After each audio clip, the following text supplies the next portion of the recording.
میں پہلا جو مرحلہ ہے وہ عوامی مزاحمت اور تلاطم کہلاتا ہے۔ اس مرحلے کی خصوصیات عوامی مزاحمت اور تلاطم 1947 کے دوران تلنگانہ میں سیاسی و پورے ملک کے مقابلے میں جداگانہ تھے۔ برطانوی ہندوستان میں قومی تحریک جاری تھی جس کی قیادت شہری متوسط طبقہ کر رہا تھا، جبکہ تلنگانہ میں اس قومی تحریک پر کمیونسٹوں کا اثر اور پوری طرح سے کنٹرول تھا۔ ان دنوں دوسری جنگ عظیم چل رہی تھی، ہر طرف غذا کی قلت تھی۔ حکومت ضروری اشیاء جیسے شکر، کپڑا، گیہوں، چاول اور کیروسین کے لیے راشدین کو متعارف کروایا۔ غذائی اجناس کے ایک نظام کو باضابطہ قائم کیا گیا۔ اس نظام کے تحت ہر کاشتکار فی ایکڑ اراضی پر اجناس کی مخصوص مقدار محصول کی شکل میں حکومت کو مہیا کرتا تھا۔ ہر کاشتکار کو بھی ذمہ داری عائد کی گئی تھی، لیکن زمیندار اور جاگیردار اس ذمہ داری سے بالکل بے پرواہ تھے، ان کو اس سے استثناء کر دیا گیا تھا۔ زائد بوجھ ظاہر سی بات ہے کسانوں پر پڑا۔ اس محصول یعنی لگان پر حکومت کی جانب سے ادا کی جانے والی رقم مارکیٹ سے بھی بہت زیادہ کم قیمت تھی۔ دوسری جنگ عظیم کے بعد آندھرا مہاسبھا کی مقامی شاخیں جو سنگم کہلانے لگیں، گاؤں یا دیہاتوں کی سطح پر جد و جہد کرنا شروع کر دیا۔ مزدوروں کو بہتر مزدوری مل جائے اور مزدوری دی جائے، یہ ان کا نعرہ تھا۔ تلنگانہ کے ضلع نلگونڈا میں یہ جد و جہد زیادہ زور و شور سے ان علاقوں پر قائم ہوئی۔ اس کے علاوہ یہ تحریکیں ان علاقوں پر بھی چلائی گئی جہاں پر بدنام زمیندار جنہیں دیشمکھ کہا جاتا تھا زمین پر کی جانے لگی۔ اس بغاوت کے ابتدائی دور میں جنگجو عمل کے چند واقعات زمینداروں سے زبردستی زمینات کو حاصل کرنا تھا، کیونکہ اس جنگجو عمل کی وجہ سے اکثر زمیندار شہروں کو ہجرت کیے اور اپنے ذاتی غنڈے عناصر اور پولیس کو طلب کیے تاکہ ان باغی کسانوں کے ساتھ بات چیت کی جائے۔ اس کے باوجود کسانوں نے پولیس اور ان غنڈوں کا مقابلہ کیا۔ اس طرح ایک بڑا واقعہ جولائی 1946 عیسوی میں رونما ہوا، جہاں 1000 کسان لاٹھیوں اور سلاخوں سے لیس ہو کر ایک گاؤں میں جلوس نکالا۔ وشنو دیشمکھ کا وہاں کا دیشمکھ تھا۔ زمیندار کے کرائے کے غنڈوں نے ان جلوسیوں پر فائرنگ کی، جس میں سنگم کا لیڈر ڈوڈی کمریا مارا گیا اور چند افراد بھی بری طرح زخمی ہوئے۔ یہ جلوس اس کے بعد پرتشدد ہو گیا، جہاں پر ہجوم زمینداروں کے مکانات پر پہنچے اور آگ لگا دی۔ کئی مقامات پر اس طرح کے واردات ہوئے۔ پولیس کے پہنچنے پر ہی یہ درہم برہم ہو گیا۔ کمریا کی شہادت نے تلنگانہ کی واضح شروعات کے لیے آگ میں چنگاری کا کام کیا۔ کمیونسٹوں کا دعویٰ تھا کہ جولائی 1946 کے اختتام تک جنگجو اقدام زمینداروں، دیشمکھوں اور عہدیداروں کے خلاف ضلع نلگونڈا، ورنگل اور کھمم کے تقریباً 300 تا 400 دیہات نظام کے دسترس سے باہر ہو گئے اور یہاں پر پوری طرح سے یہ تحریک پھیل گیا۔ سندریا نے اس بغاوت کے بارے میں اس طرح بیان کیا کہ جب مسلح پولیس کی مسلسل حملہ آوری ہوتی رہی، اب کسانوں کی پہلی مزاحمت کی کچل دیا گیا، جس کی وجہ سے ہمارا کیڈر یعنی ڈھانچہ ذائچہ بکھر جانے پر مجبور ہوا اور زمینداروں کے ایجنٹ دیہات اور زمینات پر پھیل کر حملہ آور ہوتے رہے۔ اس میں اسلحہ، شکاری بندوقیں، ریوالور اور رائفل کا استعمال ہوا۔ سپہ گیری کا فن، بم بنانا اور سرنگوں میں بارود کا استعمال، دشمنوں کے مقابلے نشانے پر حملہ وغیرہ کی ابتدائی تربیت باضابطہ کسانوں کو دی گئی۔ یہ تربیت کمیونسٹوں نے دی۔ اس زمانے میں سی پی آئی نے تلنگانہ میں کسان طبقے کے مطالبات، ان پر تشدد اور ظالمانہ سلوک کو ظاہر کرنے کے لیے ایک عظیم الشان پروپیگنڈا مہم کا آغاز کیا، جس کے رد عمل کے نتیجے میں نومبر 1946 میں نظام حکومت نے کمیونسٹ پارٹی پر امتناع عائد کر دیا۔ چنانچہ نظام اور بڑے زمیندار جاگیرداروں کے خلاف بغاوت کچھ عرصے تک رک گئی۔ اس کے بعد دوسرا مرحلہ شروع ہوتا ہے۔ اس مرحلے کو آزادی کے لیے جدوجہد کا مخصوص مرحلہ کہا جاتا ہے، جس میں کانگریس اور کمیونسٹوں کا مرکزی رول رہا۔ ریاستی کانگریس نے عوام کو حیدرآباد ریاست کی آزادی کو جدوجہد کے لیے متحرک کرنا شروع کر دیا۔ اس نے حیدرآباد کے نظام پر دباؤ ڈالا کہ وہ ہندوستان کو برطانیہ کی جانب سے آزادی ملنے کی صورت میں وہ ہندوستان کی یونین میں شامل ہو جائے، لیکن نظام اس وقت میر عثمان علی خان جو آخری نظام تھے، انہوں نے اعلان کیا کہ ان کی خواہش ہے کہ نہ وہ انڈین یونین میں مرج شامل ہوں گے اور نہ پاکستان میں شامل ہوں گے، بلکہ انہوں نے جو ہے اپنے آپ کو یعنی 27 اگست 1947 کو اپنی آزاد مملکت کا اعلان کر دیا۔ لارڈ ماؤنٹ بیٹن کے پلان کے مطابق تمام جتنی بھی شاہی ریاستیں تھیں جہاں پر راجہ مہاراجہ بادشاہ حکومت کرتے تھے، ان کو یہ باضابطہ چھوٹ دی گئی تھی کہ وہ ڈیسائیڈ کریں، وہ فیصلہ کریں کہ ان کے لیے 3 آپشنز تھے۔ ایک، یا تو وہ انڈین یونین میں شامل ہو جائیں، دوسرا یا تو وہ پاکستان یونین میں شامل ہو جائیں، تیسرا یا وہ اپنے آپ کی جو ہے مملکت کو آزاد رکھیں۔ تو اسی تناظر کو دیکھتے ہوئے میر عثمان علی خان آخری نظام، آخری بادشاہ حیدرآباد ریاست کے، انہوں نے اعلان کیا کہ وہ اپنی ریاست کو ایک آزاد مملکت کے طور پر رکھیں گے، نہ وہ پاکستان میں شامل ہوں گے اور نہ وہ ہندوستان میں شامل ہوں گے۔ نظام کے اس فیصلے پر تمام طبقات کے عوام میں مایوسی کی لہر دوڑ گئی، جبکہ تمام سیاسی جماعت پر اس بات پر متفق تھی کہ ریاست حیدرآباد کا انضمام انڈین یونین میں ہونا چاہیے۔ لیکن اتحاد المسلمین نے اس کی مخالفت کی۔ اتحاد المسلمین نے اپنے والنٹیئرز کا ایک گروپ تیار کیا جنہیں رضاکار کہا جانے لگا۔ اتحاد المسلمین کے لیڈر قاسم رضوی نے ایک نیم فوجی رضاکارانہ تنظیم تشکیل دی تھی۔ اس کی سرگرمیوں کا اندازہ رضاکاروں کی جنگجویانہ کیفیت اور اتحاد المسلمین کی طاقت سے ہوتا ہے۔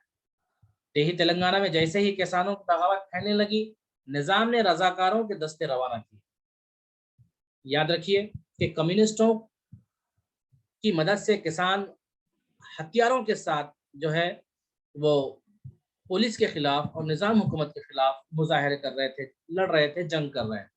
تو اس کے جواب میں قاسم رضوی نے ایک رضاکارانہ گروپ جو ہے تشکیل دیا تھا جس کو رضاکار کہا گیا۔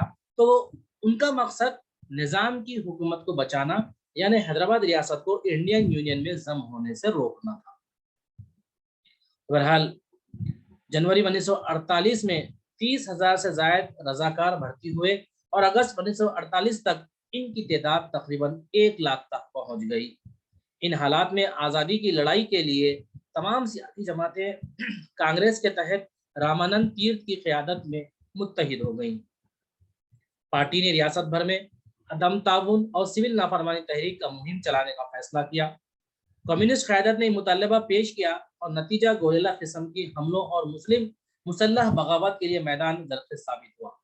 اسی وقت یہ حالات تلنگانہ میں کمیونسٹوں کو بغاوت پھیلانے میں اور دیہاتوں میں جمہوریت کی بحالی میں معاون ثابت ہوئے، جو ایک متوازی حکومت کی طرح فعال انجام دینے لگے۔ جہاں پر ان کا کنٹرول قائم ہوا، وہ رضاکار اور پولیس کے حملوں کے خلاف لڑنے کے لیے والنٹیئرز کا گروپ بنائے جنہیں دلمس کہا گیا۔ یہ لڑنے والے دستوں کے لیے مددگار ثابت ہوئے۔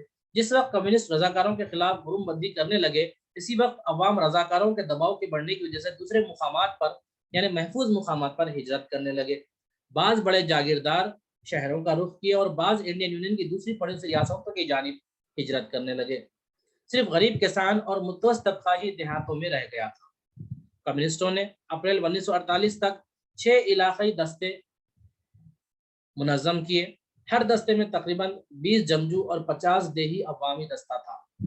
کسانوں کی مسلح مزاحمت ضلع نلگونڈا، ورنگل اور کھمم کے تمام حصوں میں پہنچ چکی تھی۔ تقریباً 4000 گاؤں میں کمیونسٹوں کی متوازی نظم و نسق قائم ہو چکا تھا۔ اسی وقت رضاکار اور پولیس کی جارحیت کی وجہ سے کمیونسٹ کی مضبوط گڑھ اضلاع نلگونڈا، ورنگل اور کھمم میں گاؤں کے لوگ جوش و خروش سے ان دلمس میں شامل ہونے لگے۔ کمیونسٹ پارٹی نے اپنے نظریات کی بنیاد پر ایک نعرہ یعنی زمین کاشتکار کے لیے لگایا اور زمینداروں کے خلاف کام کرنا شروع کر دیا۔ کاشتکاروں سے کہا گیا کہ وہ زمینات پر قبضہ کر لیں اور سرکاری زمینات کو غربا بے زمین مزدوروں میں تقسیم کر دیں۔ تاہم اس مکمل ہتھیار بند جدوجہد کو ریاستی قومی سطح پر کانگریس پارٹی کی قیادت حاصل نہ ہو سکی، کیونکہ اس وقت گاندھی جی کا زور تھا اور وہ نہیں چاہتے تھے کہ کسی بھی طرح سے تو تشدد ہو۔ کانگریس صرف زرعی اصلاحات کی تائید کی تھی، لیکن کسی بھی قسم کے طبقے واری کشمکش کی تائید میں نہ تھی۔ نتیجتاً کانگریس جو ابتدا کمیونسٹ کے ساتھ نظام کی مخالف سرگرمی میں تائید سے دستبردار ہو گئی، مگر اب کمیونسٹوں کی تعداد میں اضافہ ہوتا گیا اور ان کے دستوں کی قوت ابھرتی گئی اور مسلسل جد و جہد جاری رہی۔ تیسرے مرحلے کی اگر ہم بات کریں گے، تیسرے مرحلے کو جو ہے ہم ہتھیار بند بغاوت کہیں گے۔ ہتھیار بند مسلم بغاوت سے کانگریس کے دستبرداری کے بعد کسان تحریک کمیونسٹ پارٹی کے زیر اثر آ گئے اور کمیونسٹوں نے آندھرا مہاسبھا کی قیادت کی۔ 13 ستمبر 1948 میں ہندوستانی فوج حیدرآباد ریاست یعنی حیدرآباد اسٹیٹ کے علاقوں میں داخل ہوئی۔ اندرون ایک ہفتہ نظام کی فوج، پولیس اور رضاکار بغیر کسی سخت مزاحمت کے انڈین ملٹری کے سامنے ہتھیار ڈال دیے۔ فوجی اقدامات کے ذریعے بڑی کامیابی کے ساتھ حیدرآباد کو انڈین یونین میں ضم کر لیا گیا۔ عوام کی سیاسی تمنائیں پوری ہوئی اور آمرانہ اور جاگیردارانہ حکومت کا خاتمہ ہو گیا، جس سے ریاست کے انضمام کی راہ ہموار ہوئی۔ فوجی ریاست حیدرآباد کو آزاد کرنے میں کامیاب ہوئی اور عوام نے جوش و خروش سے فوجی دستوں کا وائلخانہ خیر مقدم کیا اور ان کے مشن میں ہندوستانی فوج کے ساتھ تعاون کیا۔ ہندوستانی فوج حیدرآباد کا نظم و نسق حاصل کرنے پر دوبارہ مشکلیں شروع ہوئی۔ کانگریس پارٹی فوجی حکومت کے اہم مشیر کے طور پر کام کی اور بعد میں شہری حکومت کی تشکیل میں حصہ لیا۔ جاگیرداروں کے دولت مند کسان اور دوسرے عوامی طبقے کانگریس کے ساتھ تعاون کرنا شروع کر دیے۔ جاگیردار زمینات کو واپس لینے کے لیے اپنے آپ کو ہموار کرنے لگے، جنہیں کمیونسٹ اس زمینوں کو جو ہے غربا میں تقسیم کر دیا تھا۔ یہ تمام صورتحال کمیونسٹ پارٹی کی کامیابیوں کے لیے مخالف ثابت ہوئی، جس سے پارٹی اپنے آپ کو غیر متوقع صورتحال میں پائی گئی۔ کافی غور و خوض کے بعد کمیونسٹ پارٹی نے دوبارہ احیا کا فیصلہ کیا اور اس کی ہتھیار بند جدوجہد کو نئی حکومت کے خلاف مستحکم کیا، جو غریب، کسان اور مزدور طبقے کی تائید حاصل کی تھی۔ یعنی اصل میں ہوا یوں کہ جب حیدرآباد ریاست کو انڈین یونین میں ضم کر لیا گیا، تب کسان اور غریب طبقہ اور لیبر مزدور طبقہ یہ سمجھ رہا تھا کہ اب ان کی آرزوؤں کی تکمیل ہوگی، اب ان کے ساتھ انصاف ہوگا، ان کی بھی اپنی زمین رہے گی، وہ بھی سماج میں بہتر زندگی گزار سکیں گے۔ لیکن یہاں پر کانگریس پارٹی نے یعنی اقتدار میں آتے ہی جو جاگیردار افراد تھے ان کے ساتھ ساز باز کر لیا اور اپنی اپنی زمینیں جو غربا میں کسانوں میں تقسیم کیے تھے واپس کرنے لگے۔ اب پھر سے پہلی جیسی صورتحال، یعنی کسان بے گھر بے زمین ہو گئے، پھر سے ان کی وہی زندگی وہی جو ہے لاچاری والی زندگی کے ان کو آثار دکھائی دینے لگے۔ ان کا موقف تھا کہ ہم نے نظام کے خلاف اپنی پوری توانائی صرف کی تاکہ حیدرآباد ریاست کو انڈین یونین میں ضم کر سکے، لیکن اس کے کوئی نتائج نہیں مل رہے، بلکہ حیدرآباد ریاست کے تحت یعنی نظام کے تحت ہماری جیسی زندگی تھی ابھی بھی ویسے ہی ہے۔ تو انہوں نے اب کیا کیا کہ انڈین یونین کی حکومت کے خلاف لڑنے کا باضابطہ انہوں نے فیصلہ کیا اور فوج نے قبائلی علاقوں میں، دیہاتوں میں کمیونسٹوں نے گوریلا اور ان کے حامیوں کو بڑے پیمانے پر گرفتار کرنا شروع کیا، کیونکہ وہ اب ہندوستانی حکومت کے خلاف یعنی حیدرآباد ریاست میں جو حکومت جو ہے قائم ہوئی تھی ان کے خلاف لڑنا شروع کیا اور اپنے مقاصد کو حاصل کرنے کی کوشش کی۔ فوراً حکومت حرکت میں آئی اور جہاں جہاں اس طرح کے جو ہے حملے ہوئے وہاں پر خاطی افراد کو گرفتار کرنا شروع کر دیا۔